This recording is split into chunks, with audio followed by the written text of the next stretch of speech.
Hi everybody, welcome to Flower Ridge Homestead. I wanted to give you an idea of what I'm going to be doing in the fall when we get back from vacation. What I've started is what's called a temperature blanket.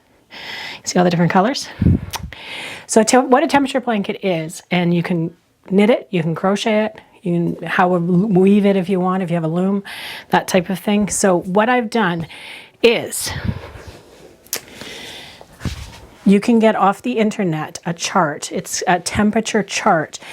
And what you do, I don't know if you can see that. Let's get a little closer here.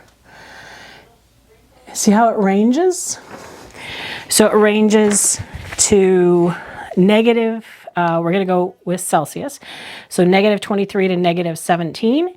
And then the next one is negative 16 to negative 11. And then negative 10 to negative 5, negative 4 to 1, 2 to 7, 8 to 13, etc. So it's about a 5-degree range between colors. And then what you will do is you'll label a color for each one. And you can do these any colors you want. You don't have to do them specific colors. You don't have to do them cool colors for the winter, warm colors for the summer, that type of thing. I did navy blue, electric blue, and a medium blue for the winter, kind of getting a little warmer. And then I did a hot green, an emerald, and then a school bus yellow and a hot orange.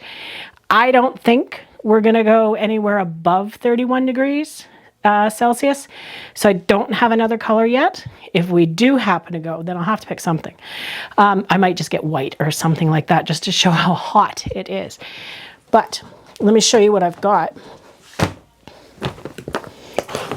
So there's some of the colors that I'm using. I just bought a box from Michael's and just put them in the different colors. So far I've picked up 3 colors of each. And I'm just crocheting this, so it's just a single crochet. And this is where I started, so on the end here. Actually, it won't even, like that's how wide it is. It's about 165 single stitches across. And you can see this is where we start. So we've got January, and the dark navy blue there, that's the coldest. And then, oh, we had a couple warm days, and I think that was in March.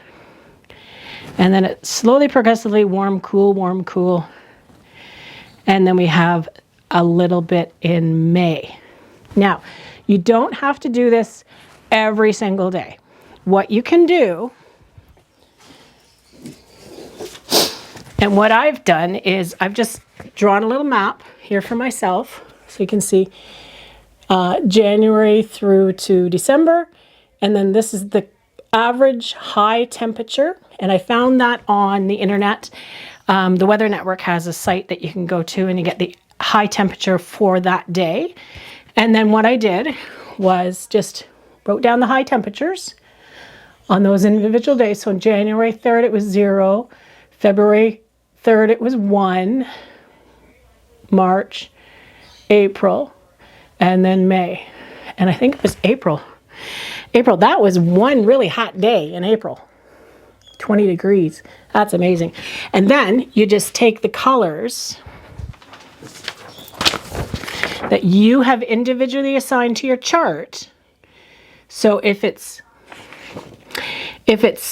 let's say -7 degrees, it's going to be navy blue because it ranges from -10 up to -5. So if it's -7, it's navy blue. That's what I've assigned. You assign what you want. You assign what you want to assign. So then this is what I've marked here for each individual color. If it was color G, color H, color whatever. And then I've marked these off as I've actually created the blanket. So you can see here at the bottom, there's a few that haven't been done yet. So you don't, like I say, you don't have to do this every day. Do it every week if you want, do it every month if you want. What I'm going to do while we're on vacation is I'm going to be doing the temperatures based on where we are that day.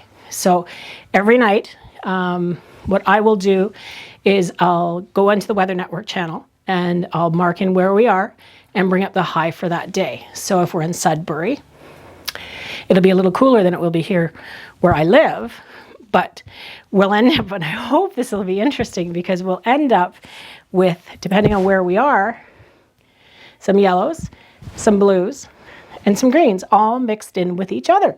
But that'll be fantastic. So what I'm going to do when I'm done is we're going to have a really nice long blanket, of course. I don't know if you can actually see. Let me throw a blanket here. Now you can't really see that. So what I'm going to do when we get back from vacation is then I'll be able to go, and this is going to be my vacation temperature blanket.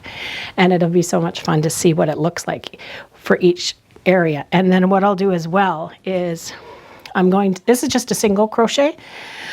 I'll do like a double crochet or a triple crochet on the outside to make it a little bit fancier so it'll fit on a bed, or it'll just be a couch blanket. It's nice and warm now, I can tell you that. When we were having some of the hot days, my legs were getting pretty warm with just doing this. So that'll be nice to do in the wintertime or in the fall as well when it's a little bit cooler out, right? So have you tried one? If you haven't, try one. It's easy. If you know how to crochet, single crochet is the easiest stitch you can do. You could do these as granny squares, different color granny square each day. That would be a huge blanket because you'd have 365 days. And I'll have 365 rows when I'm finally done. So we'll see how big it is at that point. Thanks for watching. Don't forget to like and subscribe, and I hope you have a great day. And our next video is where we're going. So has anybody guessed yet where we're going this summer?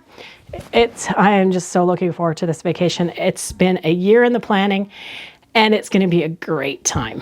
We'll talk to you then. Thanks for watching.